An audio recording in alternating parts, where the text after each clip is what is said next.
Le gouvernement israélien a lancé une opération meurtrière contre la population palestinienne de Gaza. Près de la moitié des habitations ont été détruites.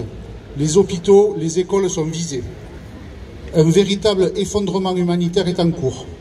Une partie de la population est contrainte à un déplacement forcé.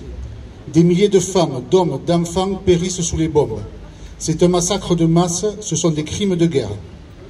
En Cisjordanie occupée, l'armée et les colons se livrent à de nouvelles exactions contre la population palestinienne.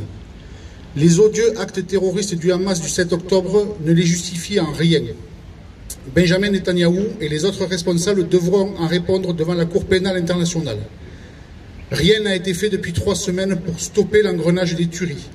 La lâcheté et la complicité diplomatique ont donné un blanc-seing au gouvernement d'extrême droite de Benjamin Netanyahou. Il est encore temps d'agir. La résolution de l'ONU appelant à une trêve humanitaire votée par la France est un point d'appui.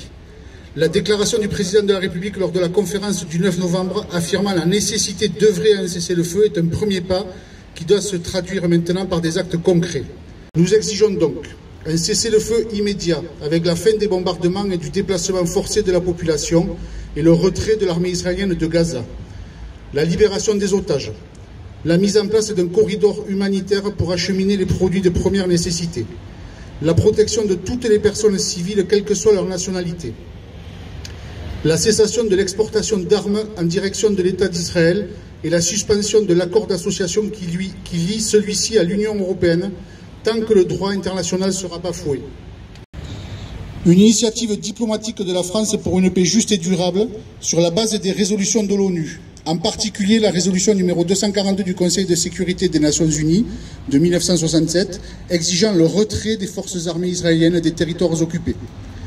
La reconnaissance de l'État de Palestine par la France sur la base des frontières de 1967, avec Jérusalem-Est pour capitale, aux côtés de l'État israélien pour que les deux peuples réconciliés vivent en paix et en sécurité.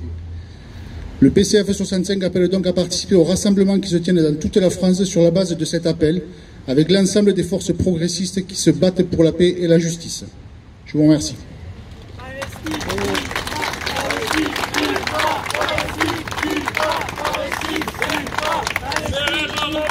Palestine,